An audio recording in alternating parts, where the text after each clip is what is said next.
Hello. Consciousness is the state of being awake and aware of one's surroundings. But what about when we are asleep and when we dream or not dream at all? Are we having certain awareness too? Despite centuries of analysis, definitions, explanations, and debates by scientists, consciousness remains puzzling and controversial. In this brief coverage, we will look into the basic neurological basis of the states of consciousness, its neural correlates, characterize the neural pathways and mechanisms implicated in directed attention as well as that of motivation, emotion, learning, and memory. And by your own work in an assignment, be able to describe and implicate neural mechanisms of various altered states of consciousness such as Alzheimer's disease, schizophrenia, mood disorders, substance addiction, and tolerance. At the end of this coverage, you are expected to be able to define and describe characteristics of states of consciousness, describe the phases of sleep and its neural correlates, summarize the neural pathways that drive the sleep-wake cycle, explain the importance of selective attention in conscious state, describe the neural pathways that govern motivation and emotion, summarize the neural mechanism of learning and memory, and classify the altered states of consciousness, which is your assignment, and outline the neural basis of cerebral dominance and language. Consciousness can best be described in two basic ideas: states of consciousness and conscious experiences. The states of consciousness refers to levels of alertness an individual is at, such as being awake, drowsy, or asleep. Conscious experiences refers to things a person is aware of, thoughts, feelings, perceptions, ideas, dreams, or reasoning, during any of the states of consciousness. A person's state of consciousness is defined in two ways: by behavior covering the spectrum from maximum attentiveness to comatose, and second, by the pattern of brain activity that can be recorded electrically. Since neural activities are essentially electrical signals that we described before as graded potentials or action potentials, these electrical activities can be detected, especially at the cerebral cortex, by using electroencephalograms. Although there are many new innovative scanning techniques nowadays that are used for eavesdropping on neural activities in various parts of the brain, the electroencephalograph recordings have been vitally informative in showing relative intensities of neural activities to characterize different states of consciousness. EEG patterns are complex waveforms with large variations in both amplitude and frequency of brain waves. The wave's amplitude, measured in microvolts, indicates how much synchronous electrical or synaptic activity there has been during a particular state of the brain. Large amplitude indicates that many neurons are being activated simultaneously, while a small amplitude indicates that neurons are less activated or are firing asynchronously. The frequency of wave indicates how often it cycles from the maximal to the minimal amplitude and back. The frequency is measured in hertz or cycles per second. In general, lower EEG frequencies indicate less responsive states, such as sleep, whereas higher frequencies indicate increased alertness. As we will see, one stage of sleep is an exception to this general characteristic of brain waves.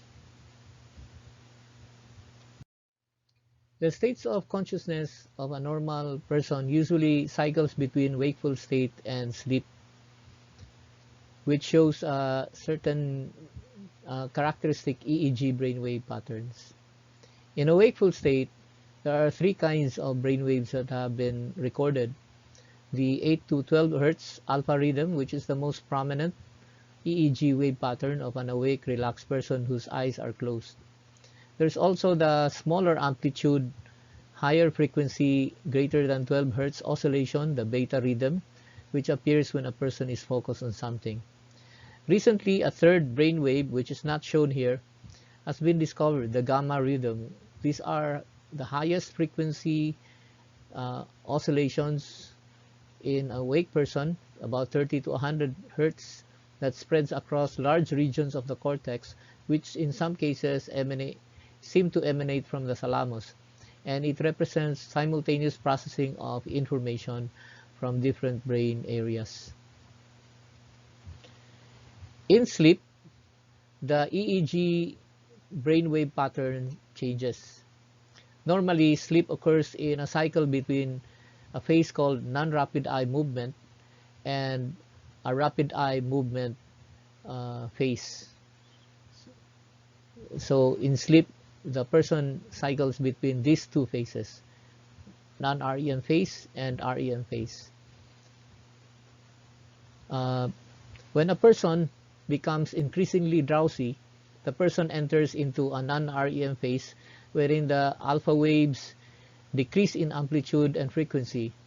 And as the person falls asleep, the EEG shifts to slower frequency, high amplitude brain waves called theta waves, shown here, of about 4 to 7 Hertz. Sleep spindles also shows during the second phase of a non-REM phase, which interrupts the brain waves, and the sleep spindles may be important for learning and memory, according to research. The K-complex is a high amplitude pattern of brain activity during non-REM phase that may in some cases occur in response to environmental stimuli. Two phases of sleep is based on the eye movement behind closed eyelids. These are the non-REM phase and the REM phase.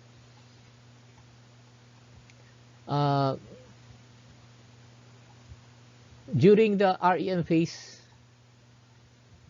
the brain waves strangely becomes small amplitude, high frequency asynchronous brain waves that pretty much looks like the brain waves during an alert person. Because of this, the REM brainwave is, or the REM phase rather of sleep is often dubbed as the paradoxical sleep, because even though the person is hard to rouse or to wake up, his or her brainwave shows a pattern that is characteristic to that of an awake person. In fact, his or her heart rate, respiratory rate, and blood pressure sometimes even shoots up, like in alert phase of the state of consciousness. So that's paradoxical sleep. If uninterrupted, the sleep brainwave pattern cycles between non-REM phase and REM phase for about 4 to 5 times. That's about 90 to 100 minutes before the person wakes up in the morning. In Comatose, as is shown here, the brainwave shows an unremitting 8 to 13 Hz EEG activity that is unresponsive to eye movement or other stimulation. This is during the vegetative phase of Comatose. This EEG wave has been termed alpha gamma because it appears just like the brainwave of an alert person, but the person is impossible to rouse up. In vegetative state of Comatose, the EEG pattern, there are high amplitude delta waves and theta waves as well, but these EEG features of sleep, the EEG features of sleep is absent. The EEG pattern is low amplitude and delta activity and intermittent burst of theta and alpha activity, or possibly burst suppression. In brainstem death, Comatose, the wave pattern is an isoelectric EEG pattern, a flat brainwave that is usually considered to be a turning point between the living brain and a diseased brain. How does non-REM sleep differ from REM sleep? In addition to the brainwave patterns that differentiates the two phases of sleep, in non-REM sleep, there is no eye movements like in REM, and you can easily be roused from non-REM sleep than in REM sleep. Non-REM involves periodic secretions of growth hormone and gonadotropic hormones from the anterior pituitary, as well as decreases in blood pressure, heart rate, and respiratory rate. In rapid eye movement or REM, on the other hand, blood pressure, heart rate, and respiratory rate are highly irregular and increased. Facial and limb muscles undergo twitching, and genital erections regularly occur in REM sleep. What drives the wakeful and sleep cycle? Cyclical dominance of nuclei of the reticular activating system at the brainstem produce the circadian rhythm of wakeful and sleep states. The reticular activating system consists of neurons and neural pathways originating from the brainstem and hypothalamus that project to the cerebral cortex and release monoaminergic transmitters such as norepinephrine, serotonin, and histamine, and neuropeptides, orexins, and hypocretins. Wakeful state is maintained by widespread activation of the cortex and thalamus by ascending pathways of the monoaminergic RAS and hypothalamus, such as the suprachiasmatic nucleus, where they enhance excitatory synaptic activity.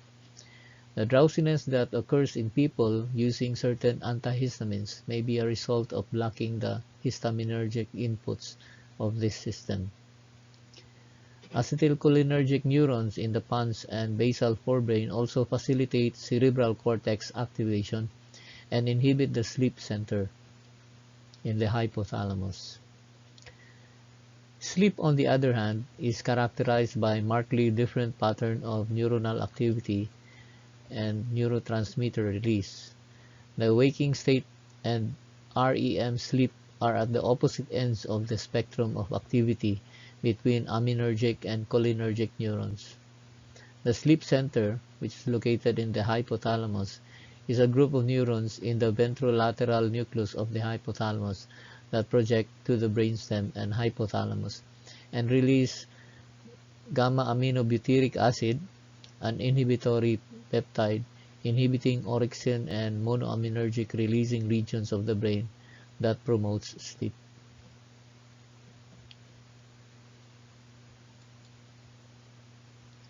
The figure here shows the various nuclei and cluster of neurons involved in the sleep-wake cycles.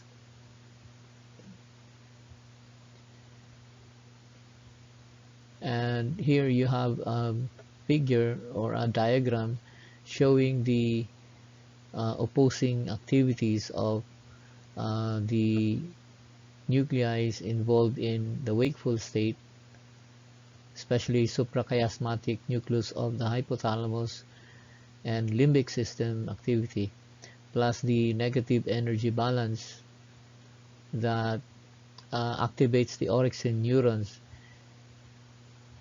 and activate in turn the monoaminergic neurons of the brainstem and hypothalamus that inhibits the sleep center and activate the thalamus and cortex via monoaminergic transmitters.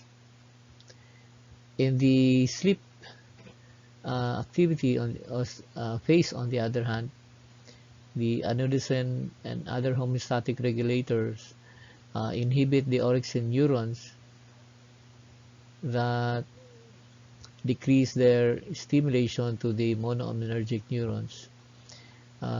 Simultaneously, the homeostatic regulators and adenosine also activates the sleep center, which inhibits the monoaminergic neurons, and at the same time also decreases their projections and transmitter release to the thalamus and cortex of the brain, thereby promoting sleep.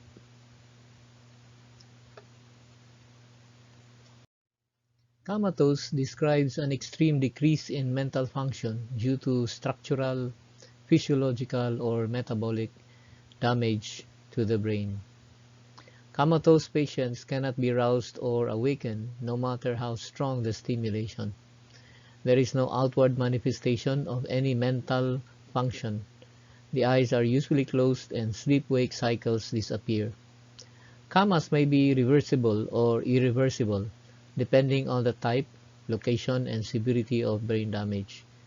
Experiments using high-density EEG arrays in some coma patients suggest that even though they exhibit no outward behaviors or responses, comatose patients may have some level of consciousness.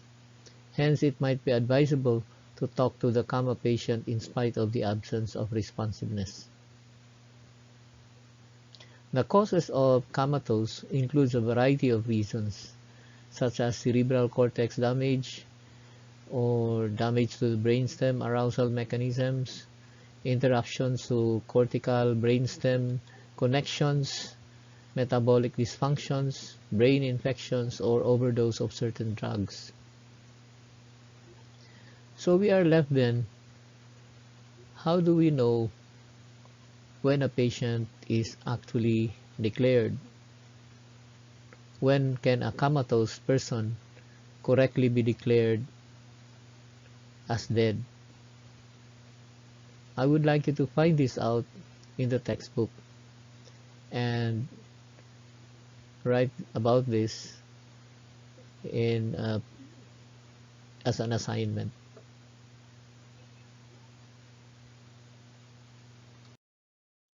Conscious experiences are those things we are aware of, such as the sense of external stimuli or internal awareness, such as the tightness of your clothing or hunger that you are or thirst that you are feeling at the moment, or the passage of time. We call this as temporal awareness.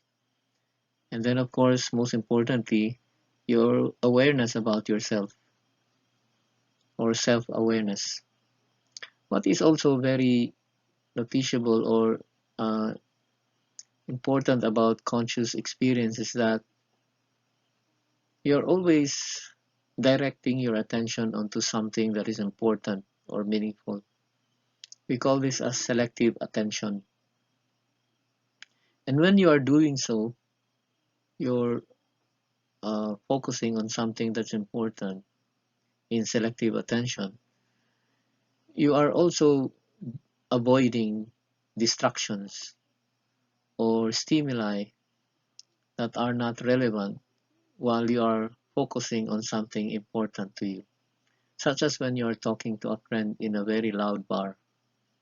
In spite of what's going on around you, all the noises, all the music, and perhaps all other activities, you can understand your conversation with your friend. We call this is an example of selective attention. And while you are doing so or focusing on your friend, you're also affected by both voluntary and reflex mechanisms. Um, there are many reflex mechanisms involved when you are listening to somebody in a very noisy and distracting environment. One of which is the toning down or dampening of your auditory sensations of what you are hearing so that you can focus on your friend's communication with you.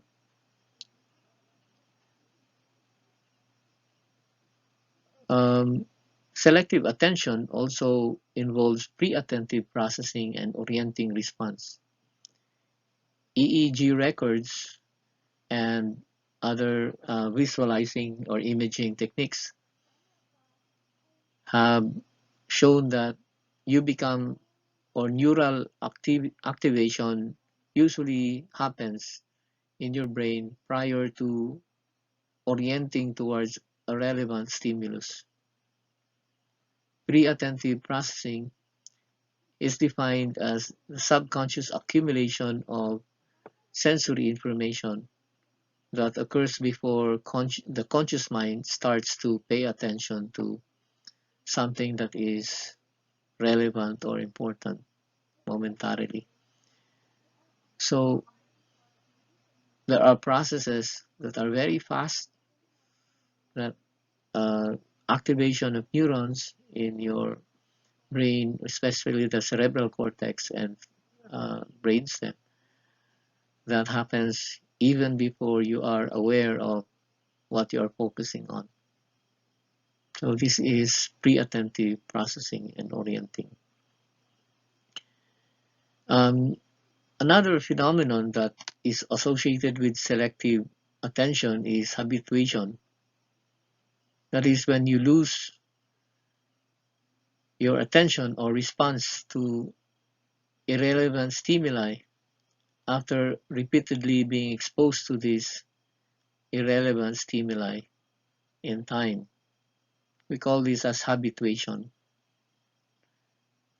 Now, there are several regions, brain regions, that are implicated in selective attention. This includes the brainstem, leukoceruleus of the pons, thalamus, and the polymodal neurons of the cerebral cortex, especially at the association cortices, and then of course the catecholamine brain regions. Some insights into the neural mechanisms of selective attentions have been gained from the study of individuals diagnosed with attention deficit hyperactivity disorder, or ADHD. ADHD is characterized by difficulty in maintaining selective attention and impulsiveness, and hyperactivity is characteristic to such disease. Functional imaging studies of the brains of children with ADHD have indicated dysfunction of brain regions in which catecholamine signaling is prominent, including the basal nuclei and prefrontal cortex. In support of this, medication has been practiced among many ADHD patients or children that includes methylphenidate or Ritalin, a drug that increases synaptic concentrations of norepinephrine and dopamine. ADHD has been known to be alleviated by this drug that increases synaptic concentrations of catecholamine transmitters.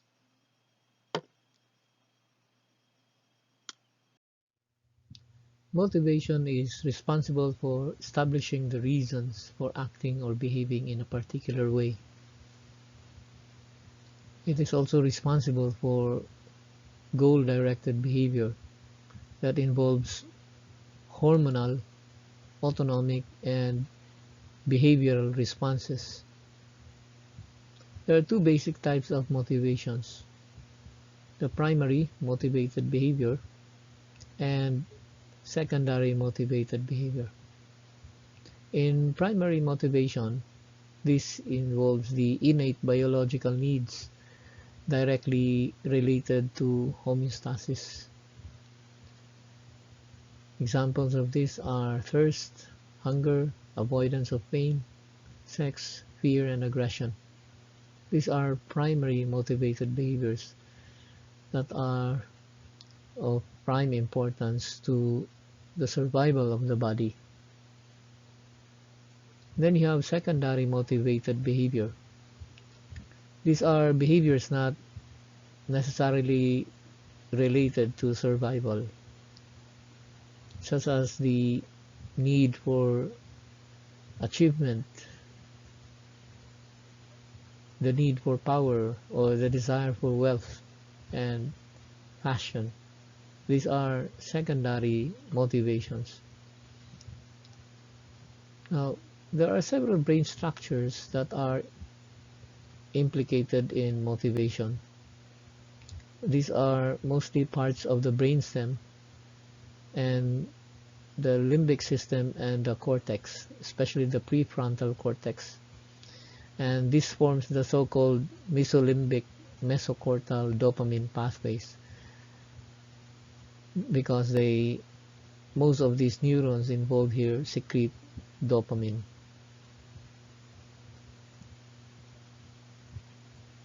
These pathways are implicated mostly in emotions as well, so that motivation and emotions are quite related functions. Emotion is an individual's evaluation, disposition, or response to specific stimulus from the internal or external environment. Neuroimaging techniques have shown specific brain regions that are activated during specific emotional behaviors and responses. To name a few, this includes the cerebral cortex, the limbic system structures like the amygdala, hypothalamus, thalamus, and hippocampus, and the prefrontal cortex, which are shown here in pink colored regions. The amygdala forms the reciprocal connections that influence emotion via external stimuli, memory, attention, homeostatic processes, and emotional responses. Lesions of the amygdala results to the loss of affective meaning of a perception that's formerly meaningful. And secondly, you have the thalamus. Where's the thalamus here? Should be this region here. You have the thalamus, which mediates emotional reactivity. Lesions or stimulation of the nuclei in the thalamus leads to changes in emotional reactivity. The importance of the thalamus to emotion lies in its connections to the limbic system structures. The hypothalamus, a very small pea-like region here, is in charge in regulating emotional responses such as heart rate, blood pressure, breathing rate. Due to its role in the autonomic nervous system, it regulates the body's responses to stimuli. It also produces physical manifestations of emotional states such as increased heart rate, respiratory rate, or blood pressure. The prefrontal lobe is involved in modulation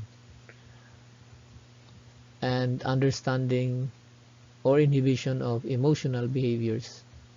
Lesions in the prefrontal lobe often results to poor abstract thinking, and the person becomes tactless. The cerebral cortex directs many motor responses during emotional behavior, such as when you approach or avoid a situation. This is controlled by the cerebral cortex. It also the cerebral cortex also enables us to elaborate conscious experiences of inner emotions.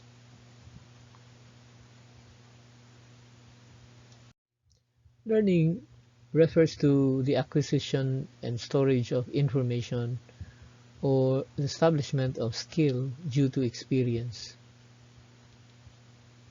Learning is a well-documented phenomenon in psychology, but its neurological mechanisms is complex and still little understood. It is often measured by an increase in the likelihood of a particular behavior response to a stimulus. Generally, rewards and punishment are known to reinforce learning, as are contact with and manipulation of the environment also affects learning. Memory refers to the storage of learned information. Memory is typically classified into three forms: the declarative memory, or explicit or long-term memory. This is information that is held indefinitely and can be verbalized. The brain regions involved are the hippocampus, amygdala, and diencephalon. And then you have procedural memory. This is information about how things are done, and the brain regions involved includes the sensory motor cortex, basal ganglia, and cerebellum.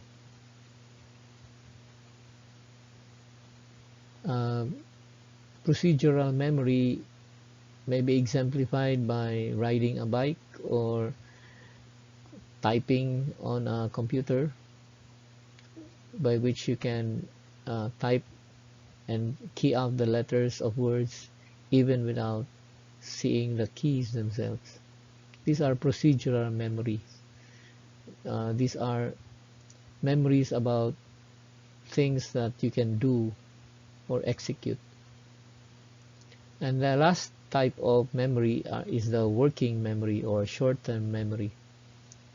These are information that are stored in short periods of time, a matter of seconds. So it forms a temporary impression of one's present environment. The process by which short-term memory becomes long-term memory is what we call consolidation. It often involves synaptic plasticity, such as long-term potentiation, by which synaptic transmission is strengthened by repetitive or regular synaptic transmission. Long-term potentiation can also involve gene expressions that establishes the chemical signaling that is important in long-term potentiation.